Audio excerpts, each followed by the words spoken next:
Hello everyone, and Fire Emblem Engage is out, the celebration of the series. All the lords, you have Marth, Celica, El Sigurdo, Lou Ferris Klaus, Boy, Lindis, this lady, Ike, Michiah, Lucinder, Smitty, everyone's here, and you know what? Since all the lords are now in one game, why don't I rank them all? Not on gameplay. Okay, you know what? Here's a gameplay tier list. There you go, list over, but this is going to be my opinion on them based on several factors, like gameplay can be a factor, how much I enjoy using them, their stories, how I like them in other media, like I like Roy a lot, partially because of Smash. So yeah, we're just gonna be going into it in chronological order, pretty much. Yeah, so let's begin. So with Marth, I'm just gonna put him in meh tier, because, you know, he was your 90s anime, well not anime, JRPG protagonist, right? You know, like you ever play Final Fantasy 1 on the NES? I have. Quite a game, but that's besides the point. You go around the continent, or several continents, because you eventually get a skyboat and go to a different one. You gather the 5 orbs, you get the thing, you go to the future, you fight a guy called Gangrel or something. It's a whole ordeal. Anyway, but yeah, that's pretty much what Marth does. So if you've played any RPG from the 90s, you've pretty much played a game with Marth in it, but he did start it all, so he deserves some respect for that. I mean, he is cool. The DS remake added some lines for him, like, oh, I'm a Craven, but then a new mystery, his sister calls him a weakling, which is weird. I like him in the anime, you know, Mars Lowell, the son of King Cornelius, you are truly he? Yee! But yeah, he exists. I like Arcanea a lot, as anyone who follows my channel knows, but Marth ain't the reason. He's just kinda, he's alright. He's the perfect guy to start off meh tier. He is Marth. He's cool. Well, not cool. He's just a guy. He's just a boy with a dream. He's nice. You know, he's nice to people. He's like, oh, my friendship gives me power, you know, RPG protagonist stuff, but yeah, that's really all there is to him. He laid the groundwork for the rest of these guys, so, you know, respect for that. But this is my personal ranking, and you know what? Never really cared too much about Marth. Now, this is where this tier list is going to start getting opinionated. Was so good for the first 99% of the game. He was a farm boy. He rose up. He was fun to use. You know, he had the royal sword. It healed him. He ran up to people. He knocked him out. Oh my god, his story's so good. The royals have failed the country. The knights ran by Clive and all the other noble idiots is completely failing. But you know what you need? You need a farm boy. And oh my god, that's such a good story. And you know what? Once he reclaimed Zofia Castle, he could have stopped there. He could have stopped there. Like, Seliph literally did stop there. You know, if you read the Leif's ending in Thracia 776 or something, it's revealed that once Seliph retook Chalfie, or, killed Julius, killed Julius, he stopped. That was it for him. Holy War over. Then Leif went on to go reclaim, southern Thracia and go exterminate evil elsewhere, but yeah. So, Alm could have been like Seliph. He could have just stopped there, but he didn't. He said, okay, we retook my homeland. The other country probably won't invade us again, but fuck it, we ball. And he's revenge-driven, he's mean, he goes into Rigel and he says, fuck you, and he's so cool. He's just so cool. And, you know, it's cool because he's a farm boy, right? And he's rising up against the evil guys, and there's Emperor Rudolph, and this little boy who came from nowhere is gonna go kill the God Dragon, and it's such a good message. And then you get to Rigel Castle.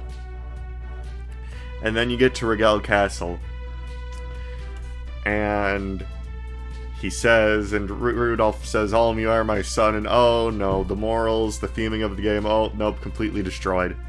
Oh Alm, Kaga, this is Kaga's game. Like, I'm using the 3DS portraits, but they were using the story from the NES game to tell it. And, like, it's not even just that. He just becomes such a lamer. right? He just becomes such a lameo in, like, that last part of the game. Because, remember, what I said, he's just like, fuck it, we ball. And he goes and invades Rigel.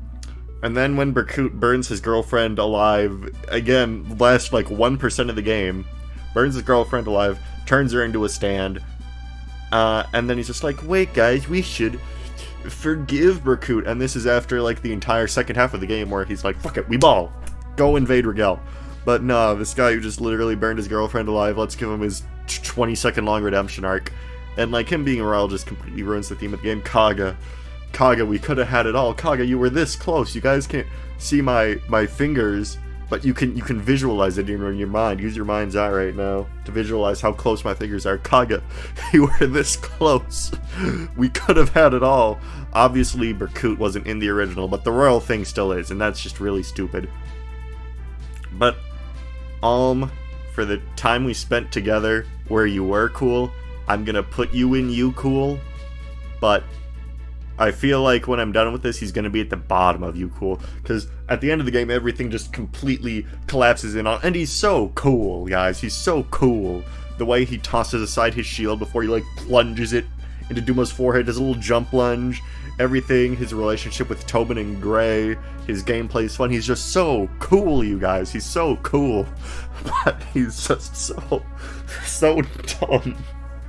Alm hurts. Like I said, with Alm, we could have had it all. He could have been up here. But he's gonna be at the bottom of this, probably. Celica, I have less to say about. I mean, I've never played the original Gaiden. Apparently, she's, like, a lot cooler in that one, because the remake writing just did her worse for some reason, so who knows, maybe she could be up here, but I only played Echoes, so... I mean, she goes up to the obviously evil purple guy, the William Afton from FNAF, and she's like, even though all of her friends said, wait, Celica, that's a bad idea, and it's not even just that, like, compared to Alm's quest where he's like, alright, I'm gonna go completely mess up this nation, that'll teach them for invading my homeland, right? Like, she's like, oh, we gotta go find Milla, and that's just a lot less compelling than conquering kingdoms for me. Just, oh, we gotta go find Milla, find out where she is. That was just a lot less compelling for me personally. Like, when I first played Echoes, I was sad whenever I was at the end of the Alm part of whatever I was doing. Like, I'd always do Alm's part first because I found it a lot more compelling, and then we would get to Celica's part, and you know, it's fine, I guess. And then I don't remember how the scene plays out, but I think in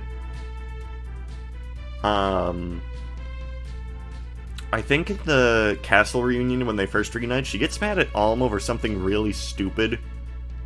Like, I think it's his decision to go and pursue Desai, where she's like, no, Alm, you should pursue peace while the nation is literally burning to the ground because of these regalians and Desai. So, yeah, I don't know. Like, again, in Gaiden, she could be super cool, but in the version I played, I just don't know, man. Gameplay-wise, she's fun. She's got spells. She can one-shot dudes with Ephraim. Yeah, so that's cool. Apparently, she could get a spell called Ragnarok. For some reason, when I played the game, I just never got it, though. Maybe you just need to get to, like, level 1,000,000 with her. But, yeah, I don't really feel Celica. Like, not enough to put her in I Wish to End the Age of Man, because, like, she's nice, right? She's fun, she has good voice acting, her dynamic and supports with May and Bowie and Saber, all that are super fun. Like, I really like the friendship she has going on with Saber at the Mela Temple, so I do like aspects about her, but I'll put her on top of Marth, because at least I have things I, like, distinctly like about her, like her relationship with May and stuff like that, and Saber, but it's not like Alm where it's like, oh, we could have had it all. Nah, Celica really never reached the heights that Alm did. She never reached the lows either, where he becomes stupid last second, because we always knew she was royal, but yeah. Sigurd. I really like what Sigurd has going on, and I accidentally refreshed the page. Sigurd, I think, is really interesting as a character, because he's pretty much just a joke about the whole, like, fantasy adventure thing. Like, oh, his friend gets kidnapped. Now, usually in a fantasy adventure thing, the correct choice is obviously, oh, we gotta go rescue them, and there will be no consequences for this because we're killing objectively evil people. And then it just leads him on a complete downward spiral where He's accidentally conquered two whole countries, and he ends up paying for it. He ends up paying for it in the end.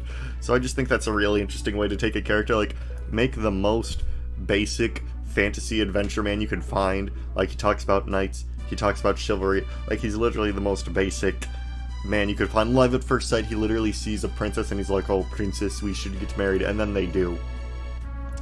But then they just flip the whole thing on its head, because, oops, turns out actions have consequences. Who would have figured? And his gameplay's fun, so for that alone, I'm gonna put him above Alm, because of the whole way things play out. Like, he's just, like, he's literally just a normal guy that just gets swept up in this whole batshit insane thing. Like, if he was in any other Fire Emblem game, he would have gotten away consequence-free and he'd be hailed as a hero. But he's in Genealogy of the Holy War, so he got owned epically for being a little stupid man, and I just think that's really funny. So, Sigurd, you go and you're cool, you have like a million movement, you have a silver, you have like a brave whatever, you kill people, very epic, very cool. So yeah. Sigurd, big, I mean, yeah, he's cool. Like, I wouldn't say I'm a big fan, otherwise he'd be in here, but I like the whole idea behind him, and I like how it's executed in general. Because, like, think about it, right? Like, oh, Corrin goes and conquers, like, a whole nation. 2 in Revelation. Well, no, wait, no, that's wrong. Yeah, but, and, you know, suffers no consequences, I guess, besides Ryoma capping himself, but, Ryoma sucks, so who cares? But, yeah. Now we're on to Seliph. I'm just gonna... This may anger some people, because Seliph won CYL one year, so he obviously has a lot of fans, but I'm gonna put him in the I wish to end the Age of Man tier, because he just doesn't live up to the hype. He doesn't live up to the hype for me, because he just got off of Sigurd. A million movement, really interesting story, good tragedy, really, like I just explained with Sigurd, really interesting stuff. And then you just get to Gen 2, and I just can't be as compelled with Seliph. Like, I feel a lot of this way with a lot of the Gen 2 characters. Like, you get to Gen 2, like, Lex, Azel, oh my god, they're so fun, and then you get to Gen 2, and it just feels like you're just playing with diet versions of the Gen 1 characters. Like, Larce and Arya are literally the same sprite, except one doesn't have hair. I mean, I like Arya and Larce because they're fun to use in Astra and all that, but, you know, Gen 2 is just diet Gen 1, the characters aren't nearly as compelling, and they do this thing with Seliph where it's like they try to make him see both sides of the issue. Like, you get to that desert temple where, like, Shannon dropped his blade or whatever, and Seliph's like, oh no, the Dark Mages were exiled, oh, I feel so bad for them, I see both sides of this issue now, I'm going to be compassionate towards my enemy. And it's like, they're objectively evil, they're trying to do a fell god thing right now where they do child hunts. Seliph, no, like, they try to force him to they try to force the Leptirians to be sympathetic in the second generation. It's just, no, they deserve to be kept in underground cages. They do child hunts, am I supposed to... Like, they try to force this stupid thing with Seliph, where he, like, sees the perspective of the enemy. They do this in Engage, too, where I'm kind of annoyed by it, where it's like, yes, I worshipped the Fell Dragon, and Alear's like, oh, that's fine, that's cool. And it's like, the Fell Dragon that's trying to kill everyone on Earth right now and is making millions of zombies. I don't get why they try to make these people sympathetic sometimes. Like, Manfroy is responsible for yeah, it's just stupid. And he starts off unmounted. Like, I just find him uninteresting. Like, you go from Sigurd, who has this tragedy, and then you transfer to Seliph, and he's just like, oh, he just starts off as your normal Fire Emblem protagonist, right? Like, he's just the normal Fire Emblem protagonist. His kingdom is under attack by the Dark Mage dragon guys. You go, you kill him. There's no hardship besides for that one level where Julia's kidnapped, but then you get her back. It's just like, everyone's always like, oh, Genealogy has such a good story, and it does. It does. It does for the first half of the game, and then you get to the second half, and it's like, just like, womp womp. It just completely fizzles out, and I partially blame Seliph for that, because you had Sigurd go through his whole thing that was interesting, and every time he tried to do something good, it bit him in the ass. Oh, I'm gonna go help my friend, blonde, stupid guy who's loyal to his king. Oops, I just did a bad. Okay, I'm gonna go help my father. Oops, fell into an enemy trap. He tries to do good things in a world that sucks, and he keeps getting punished for it. And I think that makes Sigurd cool. But then, like, it goes to Seliph, and you just go on your Fire Emblem adventure where you kill the Dark Mage. The end, everyone's happy. And I just think, no. It just, for how good and compelling the first generation was with everything, and then you go to the second half, and it's just like, oh, here's Seliph, go do Fire Emblem. It just, the second gen just doesn't do it for me, and I partially blame Seliph for that. So, yeah, I'm gonna put him in the I wish to end the Age of Man here. He just, there's all this hype going into the second generation, and okay, it's done. Whatever. Leif Ferris Klaus, my man. Give it, my man. First guy in this tier. My man, he is such a compelling protagonist. Such a compelling, oh my god. He's kind of like Sigurd in the first part, except it doesn't take like half the game. It takes like 4 chapters. Where he's like, alright, I'm gonna be a Fire Emblem protagonist, and I'm gonna go kill the Dark Wizard, and I'm gonna go avenge my dad and Raedric, and da-da-da. Oh, nope, you're in jail. Idiot. Get owned, idiot. Your mom's made of a rock now. Your girlfriend's in an arena. Who the hell knows where Ocean is? Dagdar and Tanya are fighting for their lives in a manor, and pretty much everything is now worse off because of you, Leif. Good job, idiot. And it's just so good because the dialogues he has with Duke Dorius and Augustus, where he's like slowly absorbing their wisdom. And like, you're probably wondering, oh, but you complained about Celica's mistake and you put her in med tier because she trusted William Afton. But I think there's a fundamental difference in that. Celica's happens at the end of the game, and then she turns evil and she stabs Alm or whatever. She doesn't really get a chance to learn from it. It's kind of brushed aside where it's like, oh, we're reunited with Alm, let's kill Duma, blah blah blah. Leif, for his entire adventure, because he doesn't die like Sigurd, he has to soak this in and realize, god damn, I did this. And it really weighs on him, and it's so good. It's so good. And he doesn't immediately learn from it either. He's still kinda dummy, because he's still just a 15-year-old kid. Because when you finally reclaim Manster, and he's like, alright, I finally have the momentum. Duke Dorius, go kill the... Oh, Duke Dorius died? Because I'm dumb? Oh. And, like, even though Duke Dorius is just an NPC, like, the debates he would have with Augustus and everything, it's just so good. Like, the writing in Thracia, well, the Project Manster patch, I don't know about the original Japanese thing, because, okay, I'm an American, is just so good. Gameplay-wise, in Fire Emblem 4, he promotes into a Master Knight. So that's fun. But in Thracia, yeah, he's just kind of okay.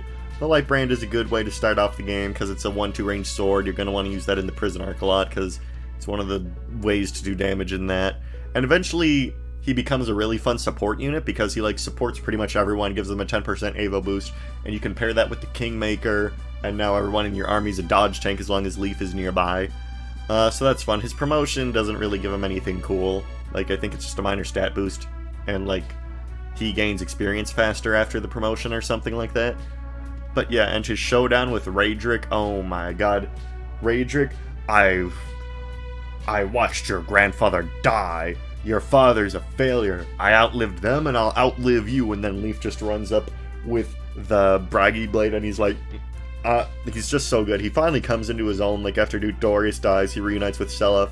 He fends off, like, I'd really say they integrate the gameplay and story well, because, like, he just lost Duke Dorius, his ass just got beat at his castle, Seliph had to come save him, and then you get to the River Thracia, and it's just a complete hell battle. In Engage, that's his trial map, and I think that's a really good thing for it. It's a complete hell battle. You got Reinhardt, you got Sailor with his 20 million evasion stars, and once you beat that battle, if you don't just warp skip it, like in my Thracia promotionless playthrough that's on my channel, I actually fought Reinhardt, and it's just so, oh my god. He overcame, and then, like, after that point in the story, he's much wiser too, And it's like, oh my god. And then he goes, and he's like, kills Raedric, kills Veld, and it's like, so good, so good, so good.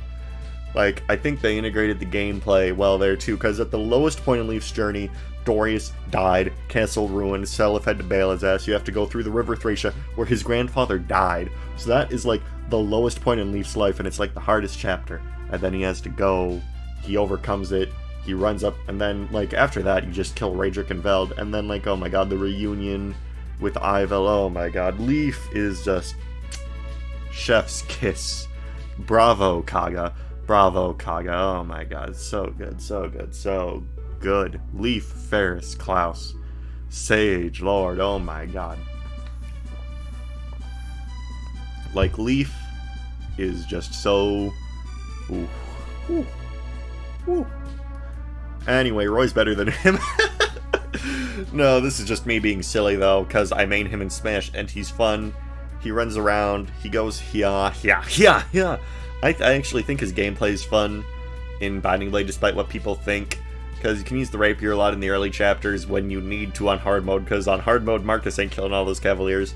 I like his supports, they're fine. I made a whole video about Roy on this channel, like, look up 5 points Roy, Misunderstood Fire Emblem Lord, if you want to watch a whole spiel about it. I'm not going to spend too much time on Roy, because, again, just go watch that video. Just look up... After this, go on your YouTube search bar, look up 5 points Roy, Misunderstood Fire Emblem Lord. It should pop up. But, yeah, if you want to learn more about my opinion on Roy, like, he's really fun in Smash Brothers. I have him plus 10 in FA. Just, Roy has been a constant in my life since, like, middle school, since I made him in Smash and Wii U. And you know what? You're probably going to say, 5 points? You just went on this whole 10-year rant about why Leif is Kino, and now you're putting Roy above him, and, like, yeah, I mean, this is my opinion tier list. People who follow my channel for a while know that Roy is my favorite Fire Emblem character. You know, I know we have the Mathis, we have the Charlotte, we have the Gonzalez, but, like, Roy is just my favorite, period, for many factors. I love this dude. He gets the Binding Blade, he believes in humanity, he spares Iodon, he tells Marcus that he's a stupid little dumb bald man. I like his dialogues with Marcus where he's like, oh, Prince Roy, wouldn't it be more practical to... And, oh, I love you, Roy. I love you, Roy. You're so cool. You're so cool. He has a sword that explodes people and lights people on fire. That's all I gotta say, folks. Lynn, yeah, I mean, her mode is fun. She reunites with her grandpa. Her gameplay is meh. She's got a cool design with the green hair and the ponytail and everything. Cool design. I don't know, she kind of sucks. She kind of stops being relevant after she reunites with her grandpa. Like, she tags along, but none of her dialogues are really too important. She doesn't really factor into the story. She's just kind of there. Like, I don't know, I just don't really care about... You know what? She's cool because in Brawl she has that cool assist trophy where she just stands still and then does that slash and then boom, instant death.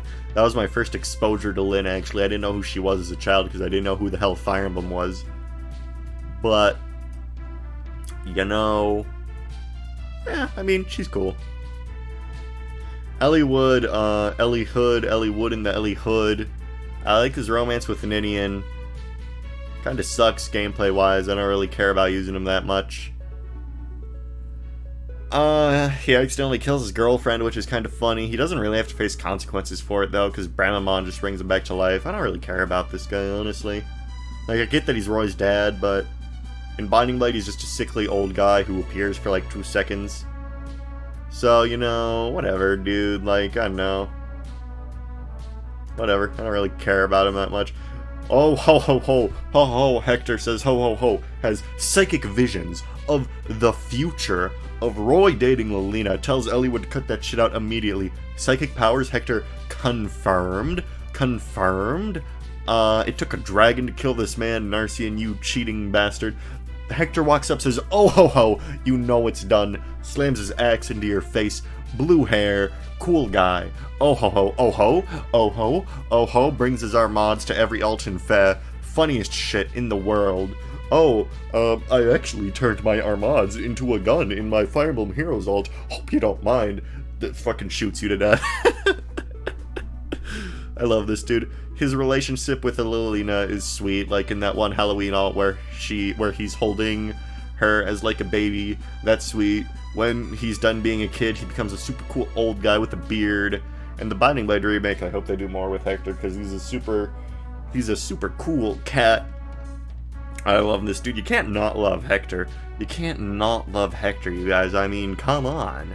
Come on. You can't not love Hector. He's that guy. He's that guy. I don't really care about Eirika at all. Ephraim storms a fort with, like, only 2 guys, and he wins. I don't give a shit about Sacred Stones in general, but for that, Ephraim, you're cool. You're cool. Stormed a fort with only 2 guys, and won. He was crazy for that play. He was brazy for that play. And he pulled it off.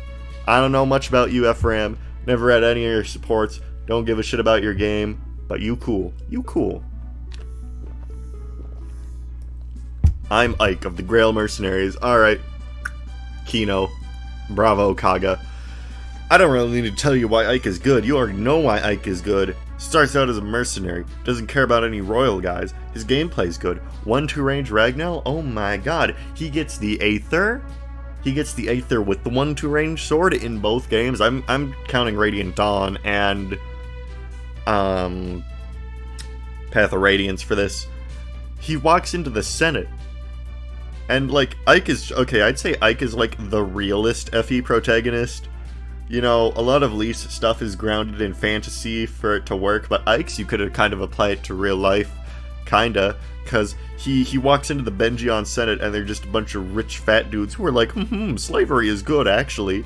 And Ike just walks in there and he says, you are all the worst people I have ever met, and I hate all of you, and I hope you all die.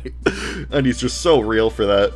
And his rivalry with the Black Knight is so cool. He's finally strong enough to face the Black Knight. Oh my god. He's so much fun to play. He's such a good character. In Radiant Dawn, when I was playing it for the first time, when Ike showed up, I was like, alright, I can see Radiant Dawn. That now, the first 10 hours don't count. The first 10 hours don't count. Now that Ike's here, I can see that the real game has begun. Bravo, Kaga, bravo. Such a good character arc, everything. Good relationship with Soren and Ranulf. And oh my god, I ship him with Ranulf. Hey, oh. I mean, like, he's so cool. He's so cool, you guys. And, like, yeah, I mean, what else is there to say about Ike? He eventually gets his dad's axe. That's a cool thing that can happen. And, you know, he starts out young. He has a good character arc. He starts out young and stupid, like, oh, Dad, what's a Laguz? Oh, should I not call that cat girl a subhuman? But by the end of Radiant Dawn, he is the guy. Everyone is like, alright, Ike, we need to plan what we do, Ike. Because, like, remember at the beginning of Path of Radiance, like, Shannon and Gatra are like, yo, I'm not gonna be led by this stupid little dumbass kid. I'm gonna get the hell out of Dodge. And that's really good for his character, because you kind of agree, like, yeah, okay, Titania is probably gonna be doing most of the thinking here in this operation. But then by the end of Radiant Dawn, after everything's said and done, Ike, he's that guy. Elencia, the princess of her own country, her plan hinged on getting Ike, that guy, to do it. And in Smash Bros. Brawl, Marth and Meta Knight are chasing that guy, and they can't catch him, and Ike just shows up, great Aether, and he smokes him. Ike is just that guy incarnate. Got good character arc, good design, good backstory, good dialogue. Again, walks into the Benjion Senate, y'all are stupid, hate all of you, hope you die. Has good interactions with all the characters. Devadan helps him learn how to appreciate the little things in life. Oh my god. Ike, you are in the Leif tier. You gotta be good for that. Alright. Michiah. I feel like she's similar to Alm, where we could have had it all, yes, we could have had it all. We really could have had it all, but you ruined it. Alright, so Michiah, starts out like Alm, super good. I just said Ike was that guy, and I stand by that. But Michiah has a point at the beginning of Radiant Dawn. Ike just came in here, wrecked my shit in my country, left, and now he's just hobo camping in the woods somewhere. He doesn't give a shit. And so she has to go fix her own country. The opening scene where, like, the people are blocking her from the Benjion guards, and then, like, that kid gets stabbed to death by that guard, that sets the tone really well for her adventure. Like, she is a rebel rising up, and she teams up with the Black Knight, and, like, she starts out so good, and then it just, wah, blood contract, going to the war with the Laguz. Girl, you're half Laguz. What are you doing, girl? Girl, what are you doing? You're half Laguz. You're literally letting Azuka, or whatever his stupid name is, poison Miriam for no reason. I think, if I remember correctly, I've only played the game once, so correct me if I'm wrong, the Soth is the one that has to put a stop to that. He's like, yo, Michiah, you're being racist right now. I don't know if you know, but, yeah, I mean, she just, the first part where she's rising up, reclaiming her nation, so good. Then the blood contract happens, and now the whole rest of the game, like, that blood contract thing just derails the whole game. And it's like, we could have had it all. Because in part 1, you set up her motivation. She doesn't like Ike. Ike walked into her country, said, Ashnar, you dumb piece of shit. Killed a lot of people, pretty much tore apart the infrastructure of the country, and then just let Benjion make it a, like, what do you call it, Petra's thing with Edelgard, like how they're, whatever, a nation that's under the control of another nation. I forgot, like, the specific term. But, like, you had a perfectly good reason, not like, imagine how awesome part 3 would have been if Ike and Michiah's conflict was actually, like, a natural thing that Michiah pursued, and then that war that she started was what led to the release of Yune or whatever. It still could have fallen and still have been Leheron's ambitions. Like, she could have maybe manipulated Michiah a bit, like, I heard that Ike's getting up to no good again, Michiah. You better go start a war. So you still could have had it be Ephraim and Leheron that way to still make it so it's his plan where he wants to revive God and kill everyone because he wants to blow his brains out. But and that would have still fit with her motivation, where she's like, all right, Ike, you fucked up my country, now I'm gonna fuck up you. Like, imagine, like, they don't even have to do that angle specifically. That's just an idea. But it's like we were so close, like with Alm, to having it all. We could have had it all. We could have had the good writing. Her gameplay sucks. She gets one shot by everything. So, like, I don't know. At least Alm's fun to use, so, like, Alm's fun to use and he starts out cool. Okay, so Alm's cool for like 90, if you're wondering about this tiering difference, Alm's cool for 99% of his game, Michiah's cool for like 50%, and also she's not fun to use. So, above Seliph, because at least she was interesting for the first 50%, but oh my god, we could have had it all. You could have been up here, Michiah. You could have been up here, Alm. We could have had it all. We could have had it all. But instead we get nothing. At least you were cool in part 1, until you became racist. We really could have had it all. Oh my god. You're probably wondering why Elencia is here. Technically, she is the Lord for 4 chapters of Radiant Dawn, so she counts. She counts, ladies and gentlemen, she counts. Yeah. So, yeah, I mean, I really like what she's got going on. Like, I don't know, I feel like, God, correct me if I'm wrong, but then the story underestimates her, because that Duke is like, alright, I got your friend here, we're gonna kill her, and you better surrender. And I feel like a lesser lord with less gall would have done it. Like let's look at Celica, what's her face? She was going to give herself to William Afton to revive evil Satan and give him full power because of her friends. She was willing to put the world at stake because the Milla and the bounty and the blah blah blah blah blah, who gives a shit. But Elencia, her best friend's on the line. And she's just like, nope, I stick to my ideals, my friend will understand, and she's just strong and she's powerful. Like, people in the story underestimate her, like that Among Us guy that orders Zeldris around for part 3 when they go to invade Ike or whatever, and Like, they're like, oh, the princess is here, she won't do anything because Crimea is a weak little bitch nation, and we're just gonna move troops through. And then she comes in, lays down arms, and she's just like, nope, I don't want this war, I'm praying for peace. And she convinced the Black Knight, Zeldris. Like, the Black Knight himself was like, alright, Elencia, you got me convinced. Men, we roll out, we ride. So, and then Among Us guy is just left there on his own. What's his face? So that's really cool. And she's got good relationship with Geoffrey. Like, I really like her retainers. That, like, blonde guy who's, like, all theatrical is funny. And then she eventually reunites with her uncle, who was, like, the snake-kissing guy from Radiant Dawn. So that was cool. She's just cool overall. She really sticks to her ideals. She really does. And her gameplay's fun, you know, she's a flying unit, he can use staves, and, like, has a perf brave sword, so that's awesome. Elencia is really cool. I don't know about cooler than Sigurd, but yeah, I mean, she's super awesome. And, like, I get why the people in the story underestimate her, because in the story at the beginning, when Ike rescues her, she's just like, oh, I'm a princess, and please save me. And you think it's going to turn out like Princess Nina, where she just never does anything, and she just bothers Marth for the whole game, and Marth just has to escort her. And then, yeah, stuff happens. But Elencia, no, she really grows into her role as a queen. I think at the end of Radiant Dawn, she actually relinquishes her role. I don't remember. But she really sticks to her guns. And she's fun gameplay-wise, and she has a fun design with the green hair and all that.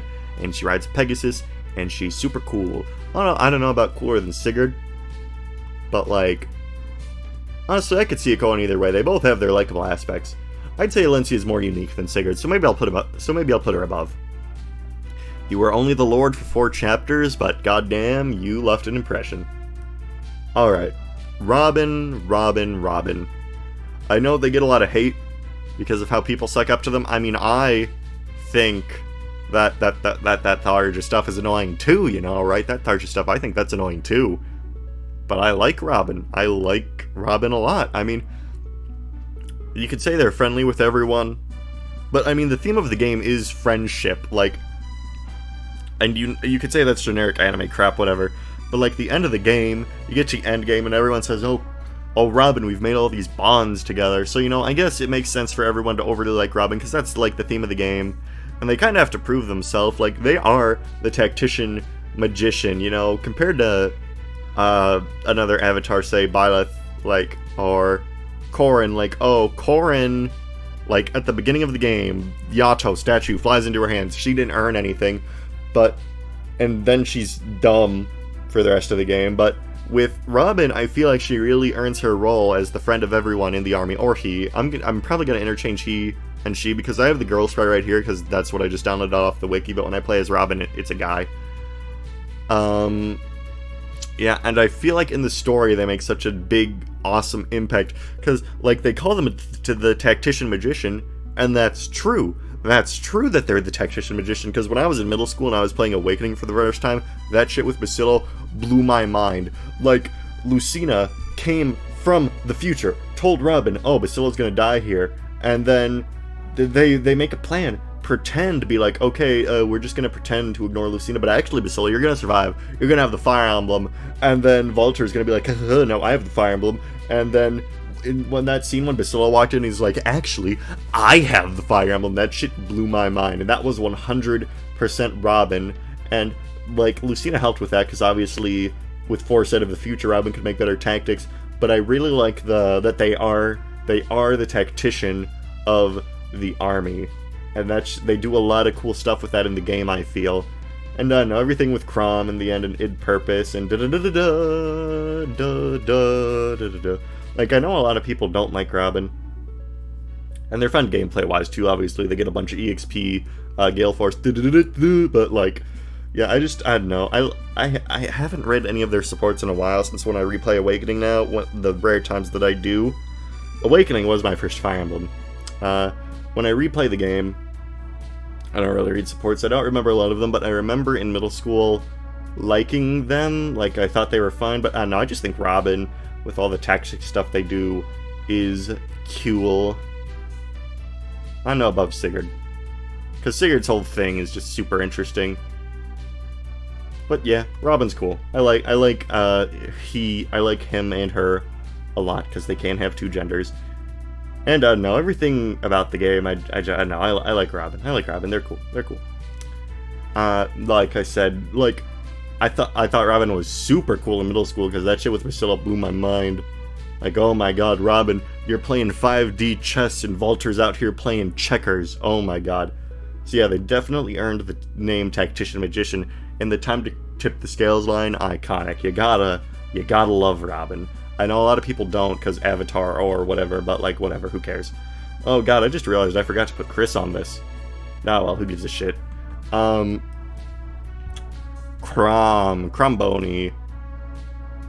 Kind of like Sigurd, where he has to pay for the consequences of his actions. Well, actually, no, because Eminem kind of surrendered herself. Like, I was gonna say he kind of started the war like Sigurd did when he rushed in to save Maribel, but Eminem didn't really have to die. That was kind of her choice, but then Chrom ends up regretting it. I know, like, it's been so long since I've actually read the story of Awakening that I don't remember what much Chrom did. I remember all of his boss quotes were super badass, where Walhart's like, oh, you came to face me, little lord? And he's like, oh, I was a little lord. Long ago, but now I'm Cromboni. I don't know. Their friendship with Robin is nice again. They play into the whole theme of the game. So, I don't know. Yeah, I mean, yeah, they're cool. Like, again, it's really hard to parse this because it's been a long time since I've actually sat down and, like, comprehended what happens in Awakening. And yeah, I don't know, Chrom's cool. Like, they can learn Aether and stuff. They have a cool relationship with Lucina. As for the Awakening Trio of Lords, Lucina's probably the coolest. Her story is just so cool, where even though Satan is, like, blowing up her world, she never gives up hope. Like, she's not afraid to cry, but she's also brave. Like, you never see a lot of these people cry. Like, I think Alm cries once. I don't know. But, like, even though she cries and she, like, stresses and stuff, because I think a lot of her supports are about fashion, but that's because she literally didn't have clothes shops in her world because they got destroyed. So Lucina never gives up hope. Like, her line is, I will change my fate, or something like that, and her crit line, and that is just so kino, so raw, so powerful. Oh my god, it's so good. Like, the theme of friendship and changing the future, like, doggone Awakening story all you want, but I remember appreciating it a lot when I first got it in middle school. I don't know, but her thing where she comes from the past, changes the future, it's just so cool. It's just so cool in concept alone. It's just so cool. And she's a fun character. Like, you wouldn't expect this badass future warrior who can, like, Aethers all over Chrom in, like, the Arena Ferex cutscene to, you know, be girly and stuff, but she is. She likes dresses, and you know what? That's fine.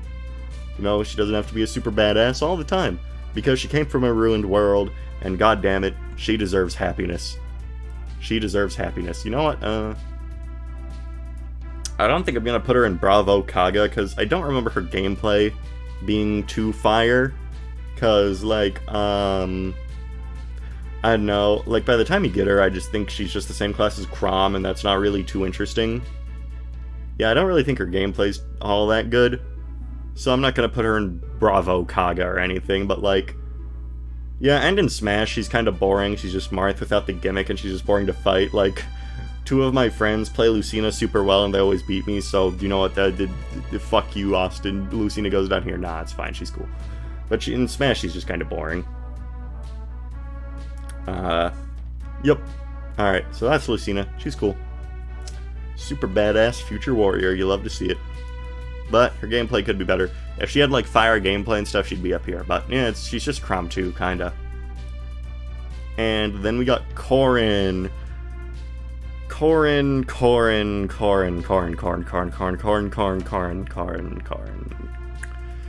Conquer a whole country to get a chair. They canonically marry their cousin, if you look in the official material. Oh no. Oh, Corrin. They're funny in Garon Quest when their plot is that Yago broke their Xbox and they want King Garon to fix their Xbox. Really, Corrin, okay, let's push aside everything about Corrin in context. Design and gameplay-wise, super cool. Are you kidding me? Arm cannon that shoots water that paralyzes people. That's awesome. Can turn into any class. Can turn into a blacksmith. That's cool. That's cool. That's super cool. On Smash, she's fun. Turns a pin into a ground. The design is cool. You know, got the long white hair. You got the cool white draconic armor going on. You got the cape. You kind of got that. So, you know, design-wise, cool. Cool. The whole turning into a dragon thing. That's cool. First Fire Emblem Lord that can do that. Corrin.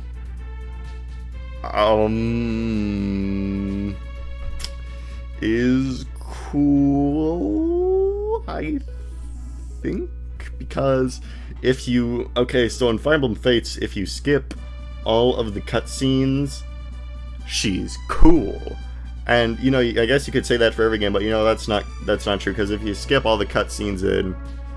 fucking no, Shadow Dragon, Marth's just the dude with the rapier that walks to the throne. He hits people with his sword, whoop-de-doo. But if you skip all the cutscene in Fates, you got a pretty cool dragon girl, gets it done. Pretty useful gameplay-wise all the time. Could have a showdown with Ryoma, one-on-one. Better get that dual club, kid. No, I like Fates too much, and I always use Corrin in Fates because you have to like... no, I like her more than I dislike her, because all of the story stuff, even though it's bad, is just ironic to me at this point. Like, I don't hate Fates' story in any capacity. Like, I don't hate it. It's impossible for me to hate it. It's so funny. She conquers the whole country to get a throne, and then Garon turns into goo. It's just so hilarious. Like, I really don't hate Fates' story. It's just so funny. Unintentionally so, but there's a soft spot for it in my heart of hearts. So, you know, bottom of you're cool. I thought you were gonna be at the bottom, but you that 99% of the game where you were cool, you're really hanging on to that for life for these other three characters here. Yup. So Corrin, they're cool if you don't read the words they say, but if you don't read the words they say, badass character, gameplay wise and design wise. Byleth, they don't really do anything. Claude. So Claude's actually kind of interesting, right? Because they played him as the trickster, the schemer, the cool guy, and he's voiced by Joe.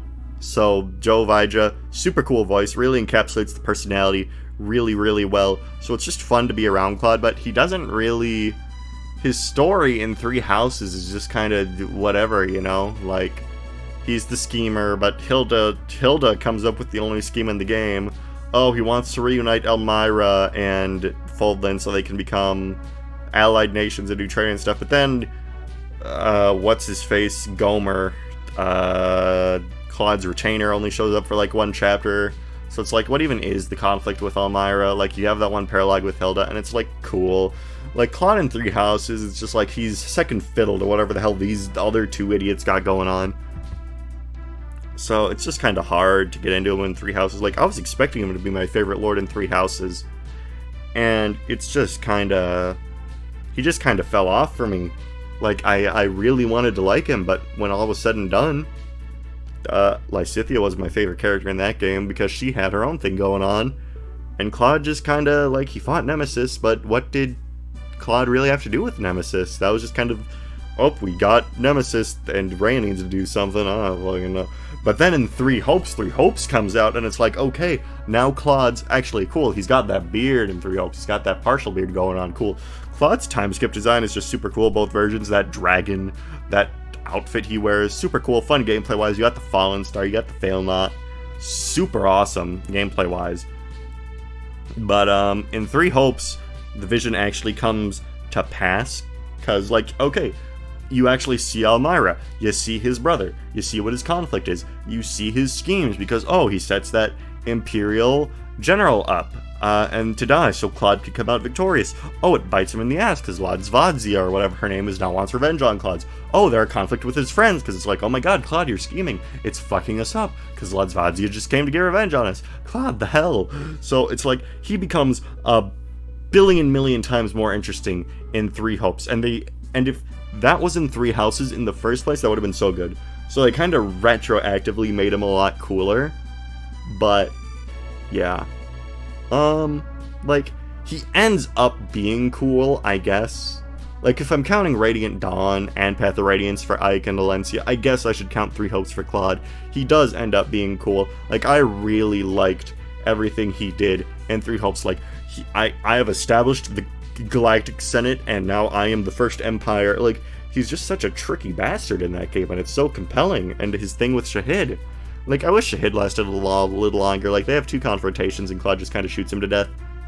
But in Three Hopes, he just ends up being super compelling, and there's actual conflicts with his character over what he should do.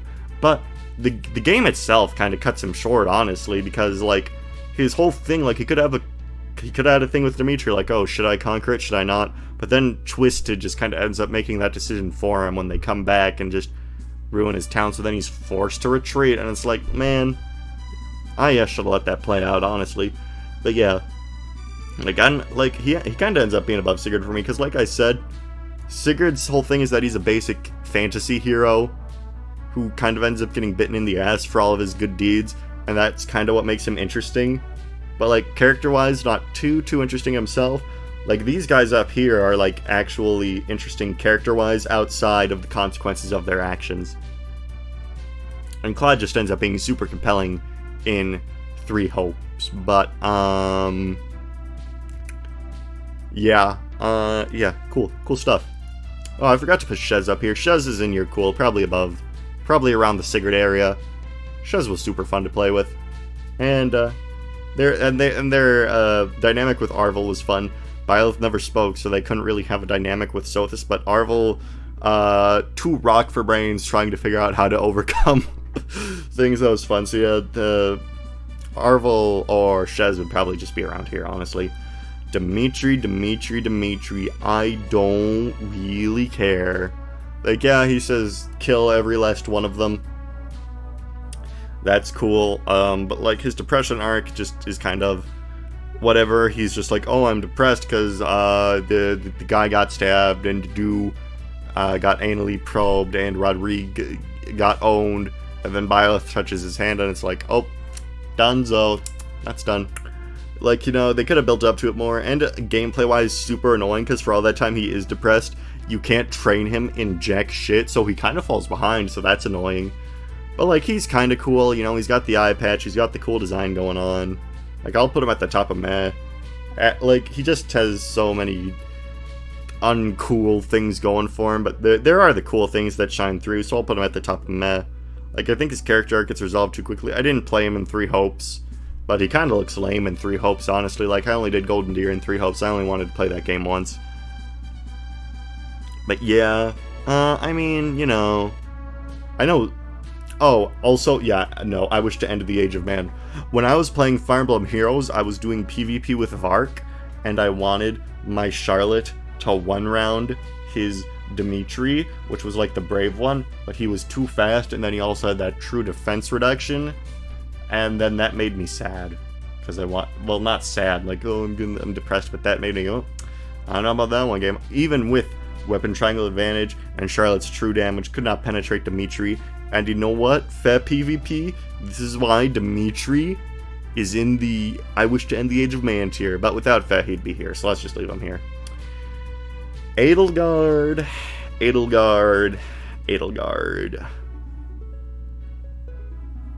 We could have had it all. Again, this is like and Michiah, where it's like we could have had it all.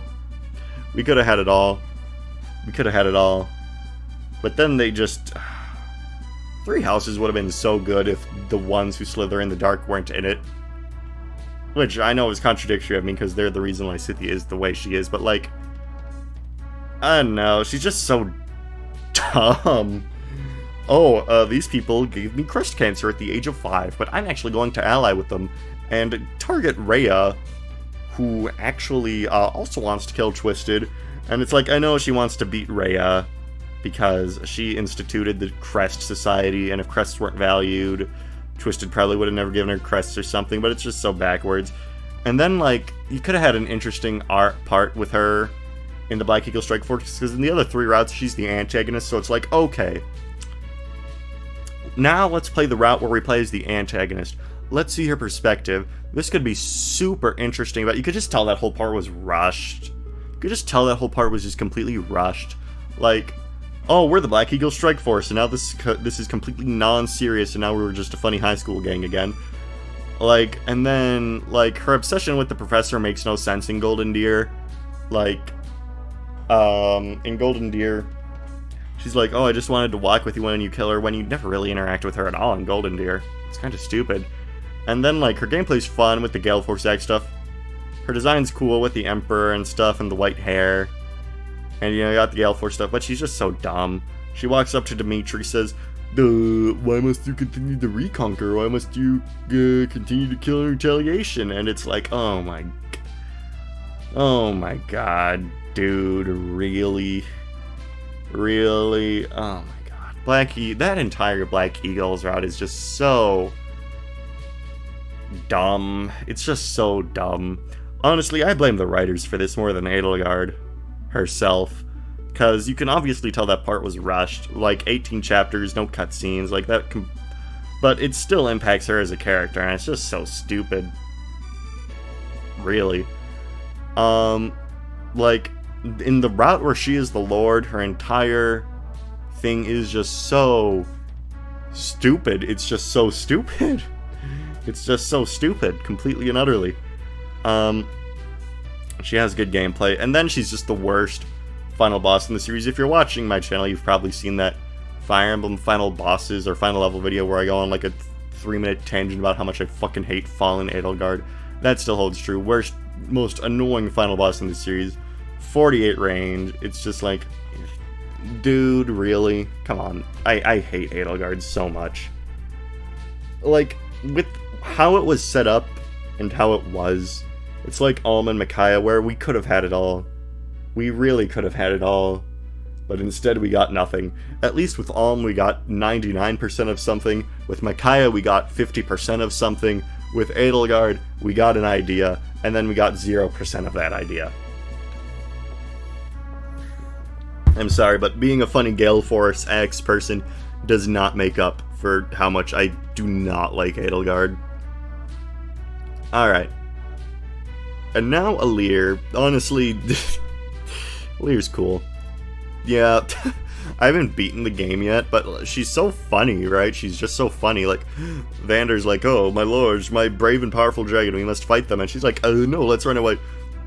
And I think it's funny how, like, she's the only sane person in the group. Like, everyone else has their anime gimmicks going on, where it's like, oh, I'm obsessed with this thing, and Alear's like the only actual, like, normal person who's not, like, obsessed with a particular thing, and she's just, like, reacting to these insane people.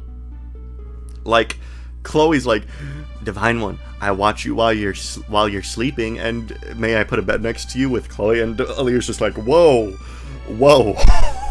hold the phone, hold the phone there, Chloe.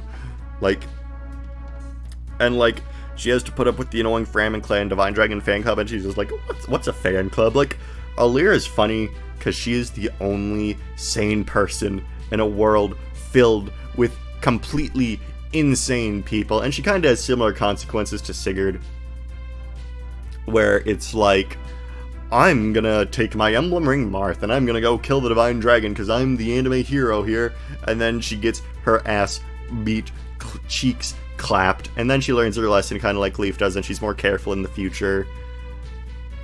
Like, I do think it's a bit dumb how she just kind of lets the Four Fangs go all the time. It's like, they're like Hubert, but a million times worse than Hubert. They show up more often than Hubert. And, like, she's just like, oh, you worship the... I think I said this earlier in this tier list already, but she's like, oh, you worship the Divine Dragon? Yeah, that's cool. Will you join my cause, though? And it's like, Alear, you shouldn't be that tolerant of that fact. But yeah, I like the thing she has going on with Vale so far in the story. I'm on, like, chapter 20 or 21, I think. Yeah. And so, like, I know up to that point in the story.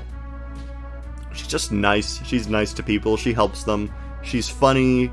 Her gameplay's fine. Right, like, I don't even really have a true impression of her gameplay, because, like, Emblem Ring stuff kind of deludes unit stuff, because then you're using all these skills and stuff, but yeah, like, her liberation sword is fine. She's gotten good growth. She's been fun. Yeah, she's been fun to use so far in my hard playthrough. And she's just funny. She's just really funny.